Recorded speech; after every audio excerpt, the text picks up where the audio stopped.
tarde, pessoal. Aqui quem vos fala é Rogério Generoso, com 1 hora de poesia pelo canal Arte Agora. Antes de tudo, inscreva-se no canal Arte Agora para receber notificações de ver os vídeos desse programa e de todos os programas que estão no guarda-chuva do canal Arte Agora, tá bom?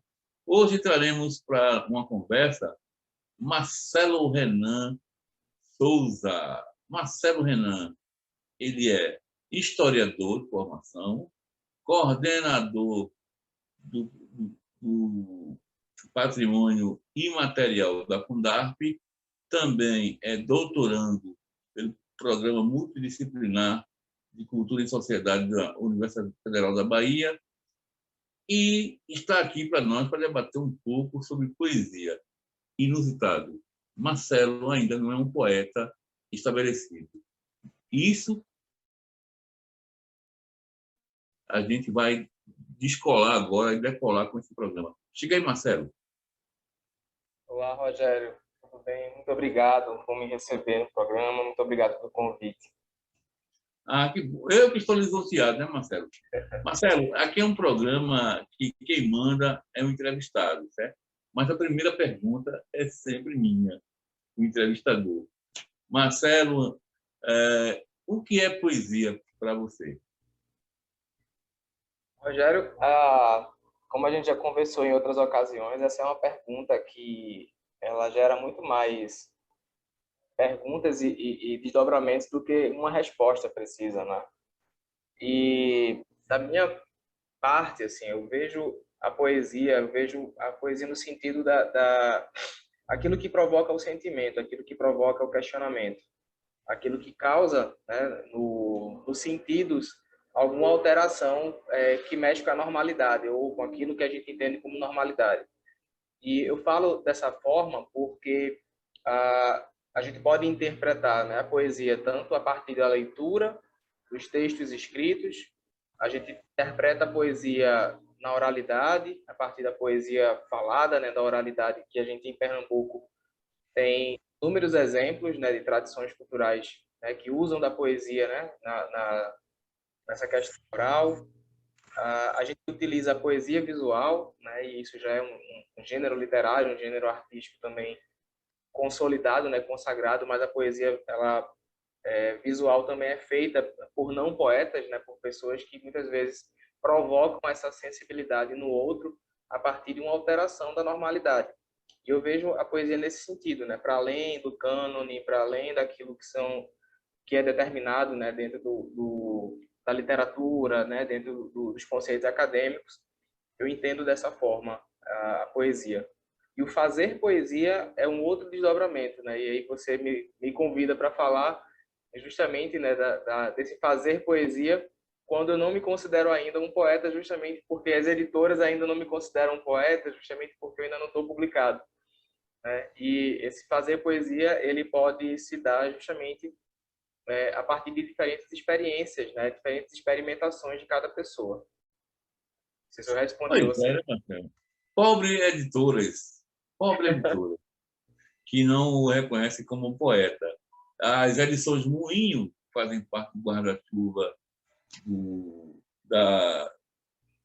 desse conglomerado cultural que é a Câmara Brasileira da Diversidade Cultural, que é capitaneada por Alexandre Santos, já se inscreve aí para tentar elaborar um projeto contigo, fazer um livro.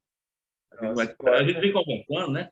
Quero dizer que o Marcelo, a gente tem uma relação de fica mandando os poemas, quer que eu analise. Quer analisar o que mais? O poema já vem pronto. Cabo é poeta, desde sempre. E eu falo, não por mim, eu falo, por exemplo, pelo poeta Fernando Pessoa, que dizia que nem só esteticamente os homens apreciam, mas sim sobre sua ética e moral, a qual não podem jogar para fora de si. Né? Então, essa questão de alguém dizer você é poeta ou não é poeta, é besteira. Você tem em si mesmo a condição da literatura e da poesia como um flagrante barco. Esse barco pode ser o barco bêbado de Rambo, pode ser um barco que chegue um determinado caminho cais. Bem, aí quem vai resolver a questão é o nosso querido poeta aí. Mas, Marcelo, onde é que surgiu e quando surgiu a poesia assim como um elemento na sua vida? Bom, surgiu ainda entre a infância e a adolescência, mas de uma forma muito pontual.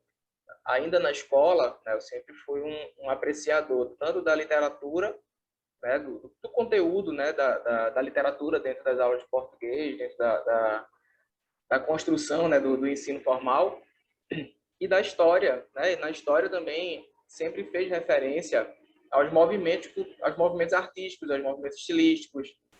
E essa junção de interesses me fez procurar escritores dentro da época, dentro do conceito, né? Fazer aquela coisa que um jovem, né, que está estudando para vestibular, né, costuma fazer. E mais ou menos quando eu estava no ensino médio, entre o primeiro, o segundo ano, alguns conteúdos da literatura eles me seduziram muito mais, né? Eu era um leitor, né? Um adolescente que tinha um hábito de ler com muita frequência, e eu me considero um leitor muito mais de curiosidade do que da literatura, né? Eu leio livro de geografia, eu leio livro de história, eu leio livro de ciências, de biologia, literatura na mesma intensidade. E nessa época, a literatura acabava sendo um conteúdo mais rápido, né, mais acessível, porque, perdão, a poesia, justamente dentro dessas aulas de português, assim, a gente estudava, né, um movimento literário, então tinha ali no livro, né, um ou outro fragmento de texto de algum autor, uma poesia completa. E aí eu ia na biblioteca e procurava mais coisas, eu ficava nesse movimento, né, aquilo que me despertava curiosidade, eu ia lá e procurava mais e mais. E aí, nesse contexto, aquele movimento, né, do ultrarromantismo, mal do século, né, essa coisa do Lord Byron, né, esse movimento me fez, junto com alguns amigos meus, tentar praticar a escrita a partir daqueles conceitos, a partir daquele conteúdo. E aí eu comecei a fazer esse exercício, né, de escrever, de tentar descobrir ali o que era rima, se tinha, se não tinha, tentar escrever o conteúdo, né, aquela coisa do pessimismo, aquela coisa do mal e tal. E depois ainda no colégio, né, eu estou falando de quando eu tinha aí entre 14 e 15 anos isso. Eu terminei o terceiro ano com 16 anos, né, e eu passei direto, né, para a universidade com 16 anos.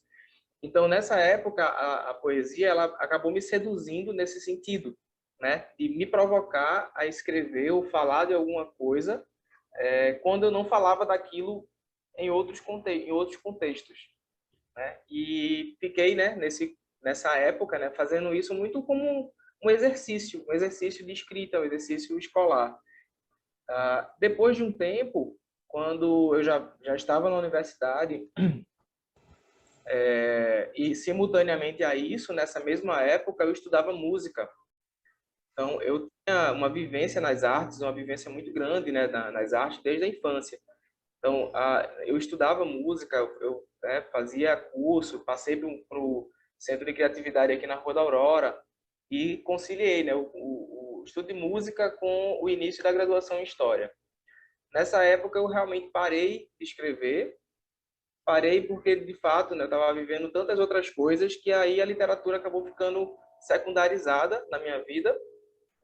Até mesmo o ritmo de leitura mudou por conta da vida acadêmica, né? O início de uma graduação é sempre muito novo, né? Muito diferente para quem é um adolescente, né? E eu fui direto do ensino médio de uma escola pública para uma universidade federal que era infinitamente maior do que o universo que eu conhecia. Então, fiquei muito tempo sem praticar essa escrita nesse sentido mais literário. Porém, com a música, eu comecei a escrever e musicar, né? Fazendo aquela junção, né? De composição, de letra e música, né? E isso eu tive uma banda de rock autoral, onde praticamente todo mundo da banda escrevia, né? Eu consegui colocar algumas músicas minhas no repertório e a gente ficou juntos até o final, né? No período da minha graduação, quando finalizou A minha graduação, eu passei por mestrado e tive que sair de Pernambuco, fui estudar em Fortaleza. E aí eu saí da banda, e aí voltei a me ver num contexto onde eu estava mais isolado, convivendo com pessoas novas, mas morando, né, em outro lugar, longe dos meus amigos, longe de uma rotina acelerada. A minha rotina desacelerou, e aí por conta disso eu voltei a ler e voltei a escrever. Eu redescobri o prazer da escrita justamente nesse momento. Isso por volta de 2012. E aí, nessa época, né, em 2011, 2012, eu já estava voltando a escrever, já estudando um pouco mais, métrica, rima, estilos.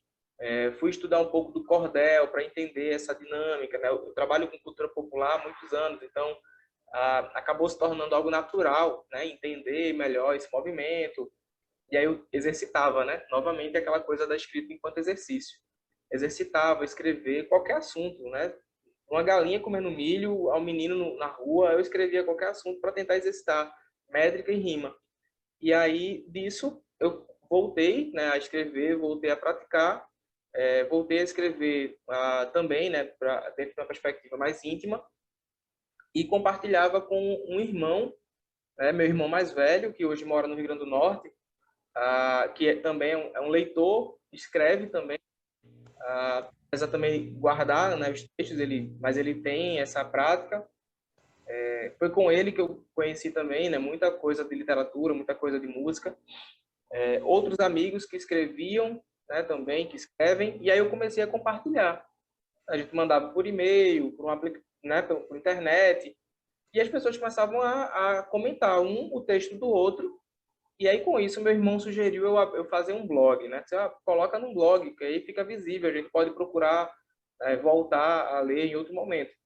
E aí, em 2012, eu fiz isso. Eu coloquei num blog, num Blogspot, e aí eu tentava semanalmente colocar um texto. Né? Ficava nesse exercício de escrever.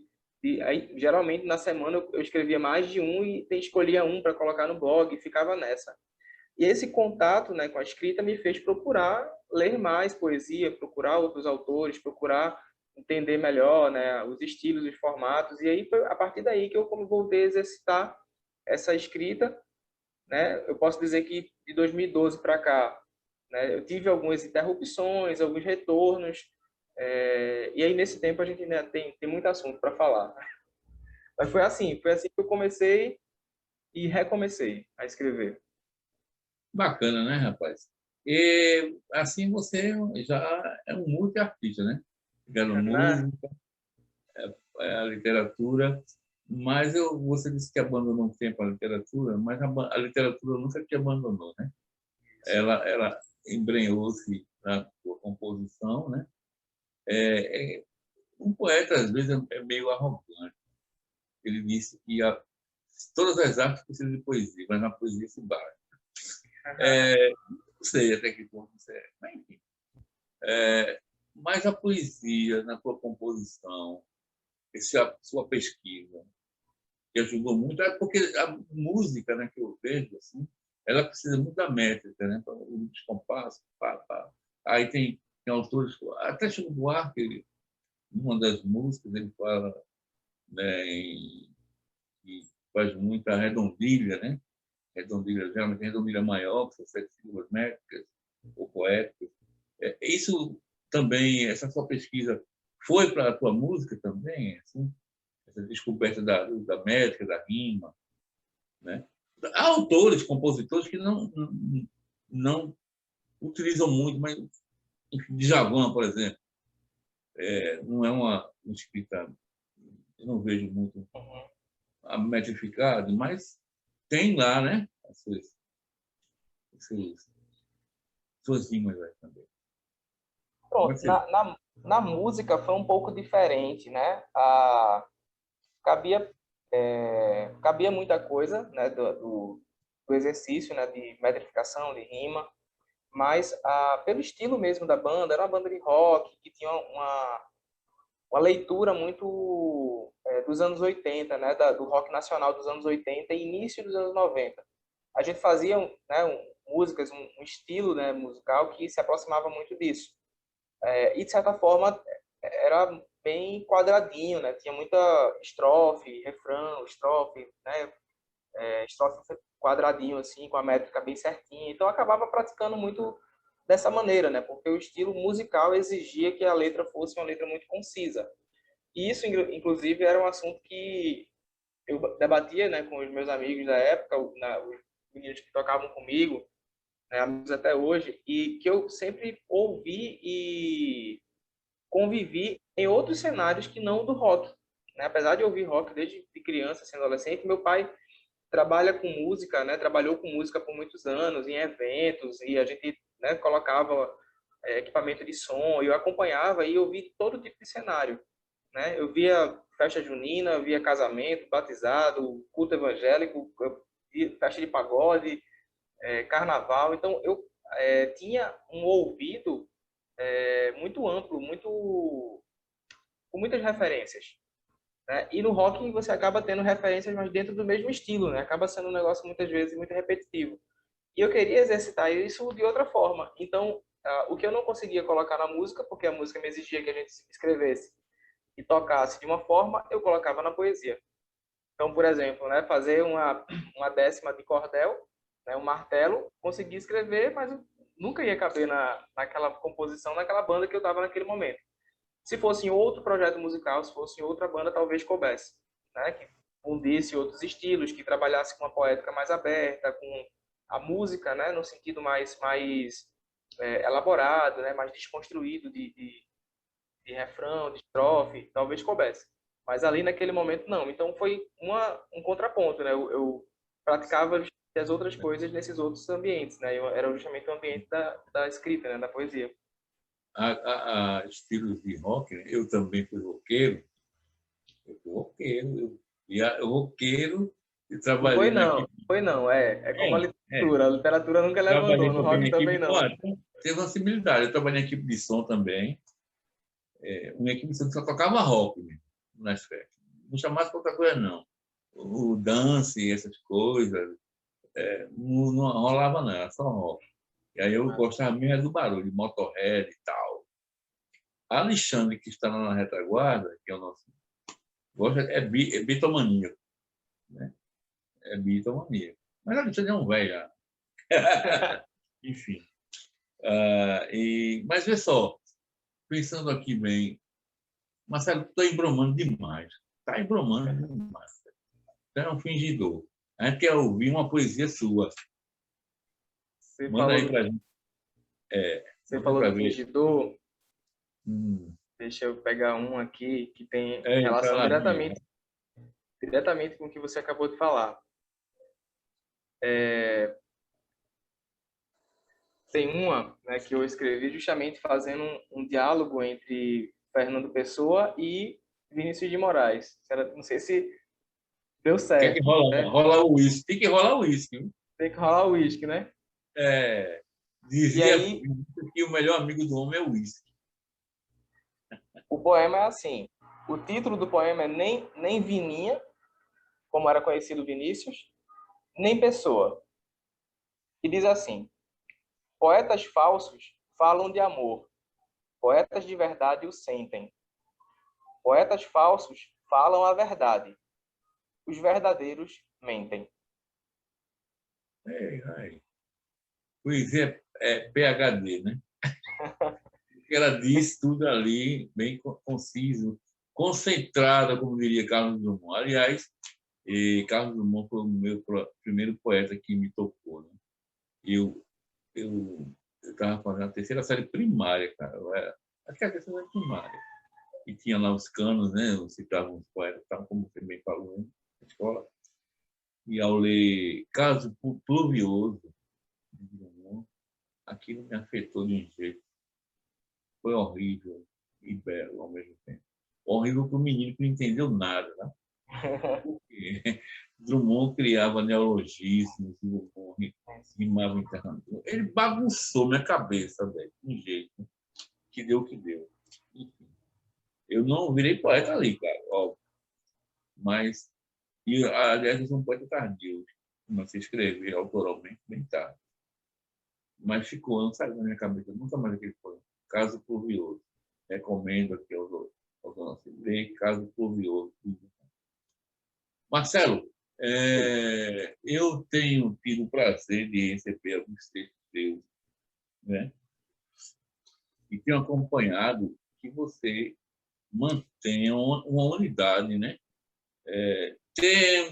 Temos temas diferentes, mas uma unidade na sua estética, na sua escrita.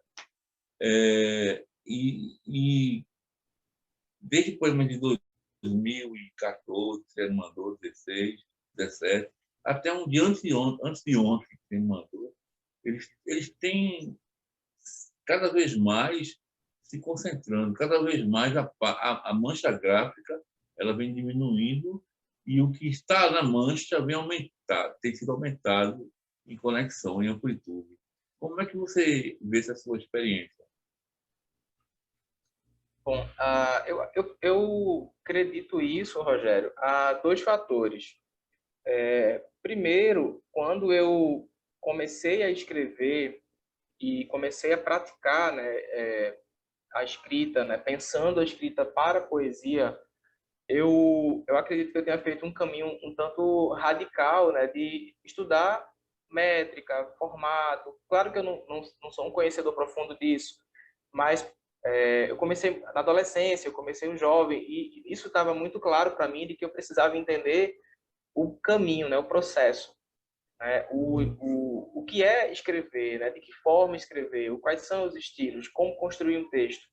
Isso, eu digo que é curioso porque normalmente, ou muitas pessoas começam a escrever no fluxo do pensamento, né, numa escrita livre, nessa coisa da mão livre que a gente tem visto tanto hoje ser incentivado, e esquecem a coisa da forma, né? Esquecem de trabalhar essa junção de palavras, aliterações, neologismos, né? Criar essa ideia, né? Essa imagem dentro de um texto. Então, primeiro, eu sempre trabalho, né? Sempre que eu escrevo, eu faço esse esforço de colocar isso como um condutor da minha escrita. Naturalmente, tem textos que eu escrevi livre, assim, sem me prender a nada. Mas a grande parte dos textos eu me prendo a alguns elementos que para mim são essenciais. A sonoridade, a forma de falar, e isso é uma característica muito comum nos textos. Muitas vezes, o final de uma palavra e o início da outra palavra geram uma terceira palavra, pela sonoridade, não pela escrita, né? Então, isso é uma característica que, lendo os meus textos, relendo, eu sempre observo e sempre acaba funcionando isso, porque quando eu penso o conteúdo, eu vou criando isso e já se tornou algo, de certa forma, mais fácil para mim. Então, eu penso muito na sonoridade, né, nessa construção fonética do poema, mais do que, inclusive, a metrificação. Né? Eu até desprezo a metrificação quando a sonoridade funciona, porque muitas vezes eu quero que exista ali uma terceira palavra, um terceiro sentido de som, somente no som. Outra característica que eu vejo, né, que é bem comum, é tentar escrever a partir de imagem, né, criar imagens, né? E muitas pessoas que já tiveram oportunidade de ler, né, de comentar alguns poemas, falam muito isso, né? Dizem que a partir da leitura, conseguem observar e ver a situação de uma maneira muito diferente. É como se eu estivesse fazendo uma descrição, que é muito cabível a um conto, né? É muito comum quando a gente tem espaço para escrever e você fazer uma descrição sensível de detalhes. E mesmo no espaço pequeno da poesia, eu consigo escrever detalhes da imagem, né? Construo uma imagem para que a pessoa consiga se ambientar diretamente, né, e ver exatamente aquilo que está sendo falado ali. Um outro elemento que é bem comum também, né, que eu usar, apesar de eu ter praticar isso hoje de outra forma, é de uma escrita num gênero neutro. Não no gênero neutro como a gente tem trabalhado hoje no sentido de políticas públicas, né? Mas escrever o sujeito, né, o autor e o receptor da poesia não se identificar. E aí você tem uma escrita que pode ser lida por um homem, pode ser lida por uma mulher, pode ser direcionado a um homem ou a uma mulher, independente dessa identificação. Então, muitas vezes, o poema por si, ele se basta, né? Ele não tem ali um receptor, né, da mensagem, que eu identifique ele como homem ou como mulher. São alguns elementos que esses eu faço muita questão de quando eu estou escrevendo, de decidir, né, para quem como eu quero construir esse texto. E aí isso pode variar muito de acordo com as temáticas que eu trabalhe, né? Se eu estou trabalhando hoje, eu tenho me esforçado hoje a trabalhar uma escrita mais pessoal, mais intimista, que é uma coisa que eu tinha desprezado há mais tempo, justamente porque eu estava exercitando sempre escrever temas externos, né? E isso é um detalhe que se fez presente por muito tempo na minha vida, de conversar com as pessoas e pedir temas. Olha, me diz uma coisa para eu escrever, né? Me fala alguma coisa, alguma história tua e me diz como é, alguma coisa assim. A pessoa me conta uma história e às vezes a gente está ali conversando, ao mesmo tempo eu já estou escrevendo, ou estou no computador e a gente está no aplicativo, a gente está conversando, a pessoa me fala alguma história de vida, alguma coisa, eu tento traduzir aquilo na poesia. E aí acabava não escrevendo sobre mim, né? Acabava não fazendo um texto sobre mim. Hoje eu estou corrigindo um pouco isso. Eu estou tentando escrever mais a partir da minha perspectiva, das minhas experiências, a partir de uma escrita pessoal, me identificando no texto, né? Colocando o eu presente ali, e fazendo as pessoas saberem que aquele poema diz respeito à minha vida, né? Para que de fato haja uma escrita pessoal, né? Apesar de tudo parecer, né, existe uma diferença muito grande quando eu escrevo uma história do outro e quando eu escrevo uma história minha. Então são esses elementos que eu vejo mais recorrentes na forma de escrever. É um poeta ultramoderno, pós-moderno, neo-pós-moderno. Você me lembra a sua descrição do seu estilo, da sua estética, muito Mallarmé, o poeta Mallarmé, né, que pegava a palavra e a palavra se diluía em imagem, né, imagética pura, e transformando aquilo quase que num poema visual mesmo. Né? E no Coupe de G, que é o poema mais referenciado de Mallarmé, né, ele aborda muito isso. A sua escrita do eu me lembra aí o Arthur Rimbaud, porque é um eu, mas não um eu confessional, é um eu pessoal, que é o eu outro, que é uma expressão de Rimbaud, o eu outro, que você entra no texto e se você sabe quem escreveu o texto. Aliás, Rimbaud tinha um preceito que ele dizia, eu quis dizer literalmente o que está dito. Agora, se você vai entender como está dito, é o problema, né? O que está dito. Você vai aprender. O importante é aprender a aprender. E ali, mas sabendo que o texto tem uma perspectiva pessoal de reentrância, de entradas, saídas, perspectivas que são elaboradas e você vai recepcionar da melhor maneira possível. Me lembrou também um amigo meu, eu fui muito ligado no tempo em poesia visual, sou bem ligado ainda, né? Aqui em Pernambuco, né, nós temos grandes poetas visuais, tipo Paulo Brusque, Daniel Santiago, o saudoso Silvio Hansen, que um amigo pessoal meu de boa memória, entre tantos outros, desde o início do século, lá, nós tivemos. Aliás, desde o século XVI, se não me engano, já havia aqui em Pernambuco poetas visuais. É uma pesquisa de Paulo Brusque, que é um bruxo, nesse sentido, muito interessante. Marcelo, vamos ouvir mais um poema teu? Vamos ilustrar esse teu poema Eu. Aliás, Marcelo, me permita, muitos autores, poetas, têm medo de escrever na primeira pessoa, né? Porque eles ficam meio... Mas eu não estou nem aí para isso. Eu acho muito legal, porque, aliás, eu digo sempre, eu só coloco, eu nem preciso de paisagem externas. Quando uma paisagem entra no meu poema é porque eu estou vivo ainda, com todas as dificuldades, caminhando com o joelho doendo, liso, ou com muito dinheiro, com uma mulher, sem mulher, Mas eu não preciso, porque assim, o poema ele transita numa órbita interna que é impressionante como ele não tem medo nenhum de escrever. Aliás, meu livro Através, do que não sei, pelas eleições de Moinho, fazer aqui um jabá, ele é através de uma viagem interior, mesmo íntima, né? Todo o livro, e em especial o poema Através. Mas deixa de conversa com o poeta. Vou escrever um que eu escrevi para minha esposa, para Juliana. É um poema recente, inclusive. Chama-se Inquietudes.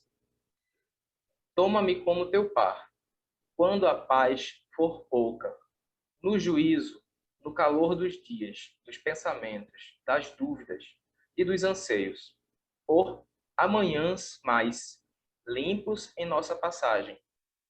Posso ser quem sou para ti, companheiro, amante, dos absurdos, das mudanças, dos cortes racionais das horas, dos sabores, das saudades. Posso ser tua pedra, que se equilibra na ponta de um monte, sensível ao vento, de tua voz que recria horizontes. E posso te embalar a dança, o sono e os sonhos, a caminhada, adiante, de mãos dadas, de mundos dados, um par do outro. Olha aí. O poeta Marcelo Renan ilustra o que ele acabou de dizer, né? Essa questão da literação, da sonoridade, que, né? Você vê que o poema vai discorrendo em cima da sonoridade do S, mas o poema não se viva. Isso. Ele não se viva. Isso aí é que é o entendimento e a sensibilidade do poeta. Ele tem que buscar toda hora, né? Fugir dessas similaridades. Ele tem que ser... Pede-se do poeta, ao menos, novidade. Porque o novo é impossível. O poeta tem que estar procurando novidade, né? E uma bela homenagem para Juliana, né? Isso. É um babão de Juliana. Sou mesmo. Que bom. Esse poema tem algumas características que falam de nós dois. Fala da ansiedade, fala da agonia das horas, né? Dos tempos de inquietude e do companheirismo, né? Toma-me como teu par, em todos esses momentos em que as inquietudes elas são muitas, né? Sou uma pedra que equilibra no monte, né? E que pode cair a qualquer momento também, de acordo com o vento, que é justamente uma troca interna nossa, né? De água e vento, né? Água e ar aqui, né? Nós somos dos signos, né? Do zodíaco, né? De água e de ar. E aí tem toda essa construção muito íntima, né? Ao casal. Então, quando ela leu, ela identificou tudo que a gente estava vivendo, né? Tudo que a gente vive em casa, né? Na nossa vida compartilhada, né? E no final, ao invés de eu escrever um para o outro, eu coloquei um par do outro, né? E aí, ao mesmo tempo que a gente lê, a gente consegue entender as duas mensagens ali, justamente por conta, né, de uma grafia, de uma letra que está ali solta, às vezes, uma palavra que está solta entre uma sequência de informações. Aí, esse exercício, né? Isso que eu estava falando, que muitas vezes é o poema pensado, né? De fato, é um poema arquitetado, construído, né? Às vezes eu paro numa palavra e fico horas ali experimentando a sonoridade, experimentando a próxima, esperando que venha uma outra palavra que se complete com a anterior, né? Então, esse é um desses casos. Enquanto você falava, eu não sei se você mandou esse poema para mim, não lembro agora. Talvez sim, mas já no início de abril, eu acredito. Mas agora, ouvindo, agora, sabe o que eu pensei? Aí o leitor recepcionou. Eu fiquei ouvindo a sua sonoridade do S, ele vai se construindo, você derramando. É como se fosse um chocolate caindo verso a verso, do S. E eu pensei, poxa, o S. Se você pega a letra S e continuasse ela seria o par e seria o infinito.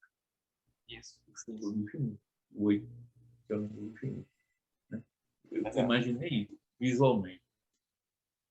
É como você aí você coloca, é pessoal, é seu. mas o leitor está ali. O leitor mais hábil, mais, eu não diria, vamos dizer, hierarquizar que é melhor, pior, doido ou não, mas o leitor que ele se aprofunda, que ele mergulha, que ele está pronto para ouvir e ler, ele consegue ver isso aí. Imagem, onde uma linguagem ordinária é só palavra, gramatical, semântica. A poesia, ele separa tudo isso. Ele vai rebuscando, vai misturando e, ao mesmo tempo, limpando a área. Assim eu penso. Não sei se você concorda. Concordo muito, né? E como você falou, assim, né? A construção, ela traz impactos diferentes de quando nós lemos e olhamos o texto escrito no papel e quando a gente escuta. Particularmente, eu não tenho o hábito de recitar, de declamar, porque acabo fazendo isso de uma forma muito silenciosa, então nem para mim mesmo eu leio em voz alta às vezes. Né? E às vezes eu pratico isso na escrita, mas depois eu não volto a ouvir o poema. Né? E aí eu já fui surpreendido, né, uma, duas vezes assim, de ouvir pessoas declamando um poema meu e eu mesmo parei assim, fiquei achando estranho, porque estou mais acostumado com ele no texto, né? E aí é justamente onde eu percebo esses efeitos todos, né? Então, a palavra, uma letra, uma palavra que está dita ali, se ela for falada com mais intensidade, com menos intensidade, ela provoca exatamente ou o que o primeiro estrofe está dizendo ou o que o segundo vai dizer, né? Ele enfatiza determinadas coisas. Aproveitando esse contexto, queria ler um que é um tema um tanto sensível, mas que ele tem essa característica, né? Assim, ele é cheio de interferências, intervenções nos blocos de informação do texto, e que, dependendo de como seja lido, você realmente consegue perceber a cena, né, totalmente. Assim. Ouçamos o poeta. Chama-se Mais um Dia. Mais um dia, sem ver o sol nascer. Novo dia, ovo, pão, picada, reticências. Ia trabalhar com fome, deixava o ovo para a cria, que ficava em casa, e ria despedida, sem saber se voltava, viva, morta, fatigada ou abatida. Afinal, é dia de branco para quem trabalha.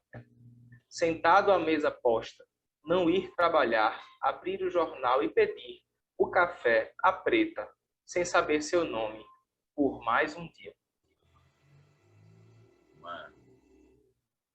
Muito bom, Marcelo. Olha, eu acho que o público pernambucano, brasileiro e, cara, hoje em dia, você coloca numa plataforma, está no mundo todo, né? Esperançosamente para ler seus textos, seus poemas, porque são de uma qualidade muito impressionante. E eu não estou aqui porque você é convidado. Você é convidado porque eu já gosto. Pronto. Obrigado. Se eu não gostasse, não chamava. Eu não chamo, acaba que eu não gosto tá aqui. Claro que, enfim, mas assim, e o cabo que quando eu digo que eu gosto é o que ele tem a oferecer enquanto aprimorar os nossos ouvintes, os assistentes, para que a poesia, a literatura, a cultura, a arte em geral, sejam engrandecidas aqui. Eu não quero falar de mim. Marcelo vai ser uma ferramenta que vai alimentar ainda mais a cultura, né? Aliás, ele já cuida da cultura imaterial, patrimônio material. Marcelo já tem doutorando, mestre, historiador, trabalha no IPAM, tem trabalho no observatório, né? Isso. Do patrimônio material. Marcelo também é membro da Comissão Deliberativa lá do Cultura. Não é bom dizer muito isso, eu Gustavo quer, às vezes, quando pegar um... Não bate na porta aqui. Oxi, tu é doido. E, então, Marcelo, nós estamos caminhando já para o final, infelizmente, da nossa live, eu queria te agradecer bastante a presença, agradecer a nossa retaguarda aí que está firme aí nesse programa. Esse programa hoje está na terça-feira, né, sendo apresentado. E, Marcelo, você tem aí o tempo que quiser para falar mais um poema, mandar beijo para a Juliana, falar do seu trabalho, e aí depois a gente dá um tchau, ok? Prazer imenso vê-lo de novo, assim, nós dois, tete a tete mesmo. E bom quando a pandemia nos deixar presencialmente, né? Bater papo, tomar um café, tá, beleza. Ótimo, Rogério, muito obrigado ao programa Arte Agora pelo convite. Eu confesso que você me pegou de surpresa, né? E você percebeu isso quando você me fez o convite. Eu disse, mas eu não tenho o que falar dentro dessa questão da literatura, eu não circulo nesse universo. Aí você disse, não, rapaz, fique tranquilo.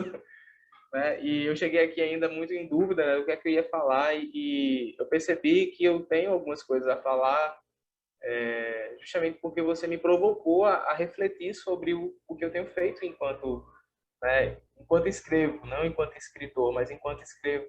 Né? E, de fato, eu estou hoje, né, buscando formas, né, de divulgar isso, de colocar esses textos em uma plataforma, de uma maneira que seja mais acessível aos outros, né? Não por uma questão somente de autopromoção, mas para, de fato, para colocar para fora, né? Essa escrita pessoal, compartilhar com as pessoas, né? Um pouco desse Marcelo Renan, que não é somente um profissional que está ali diariamente, tratando, né, com os assuntos de trabalho e que convive com pessoas, muitas vezes por formalidade, né, por comodidade, que está ali vivendo alguns cenários, né? Então eu existo enquanto outro sujeito no mundo também, né? Eu sou vários, né? E a escrita faz parte de mim. Talvez ela seja hoje, né? Desse universo das artes, a que mais eu consiga falar através dela. Então eu agradeço muito pela oportunidade, né, de fazer isso, né, de poder falar, de poder ser entendido, né, como um poeta, né? Ser falado e ser apresentado como um poeta. Incentivo, né, as pessoas a fazerem o mesmo, de não ter vergonha de compartilhar seus textos, né, de se expor, né, procurar, né, estudar um pouco ou mesmo procurar comentários das pessoas para que a gente consiga ampliar essa rede, né, de pessoas sensíveis que leiam, escrevam, né, algumas com interesse, assim, né, de serem publicadas, outras apenas de compartilhar. Hoje a internet, né, as plataformas de internet têm ajudado bastante, né, nessa divulgação. Tem prós e contras, tem muita coisa questionável, né, muita coisa no formatos assim que a gente sabe que são muito mais para pescar, né, o público que quer uma leitura rápida, que quer somente frase de efeito, né, e a poesia ela exige muitas vezes outro tipo de proposta, né? Por isso que o livro, o papel impresso, ele é tão seguro para a poesia, né? Eu vejo dessa forma, porque ele materializa muitas vezes o desejo de você estar ali com aquele que escreve, né? Você compartilha, né? Aquela coisa, a cada página que se vira, você está compartilhando com o escritor em algum momento da vida dele. Então, eu agradeço, né? Você, Rogério, agradeço o programa e fico à disposição para construir, né, outros projetos, possibilidades que a gente possa encontrar no nosso caminho.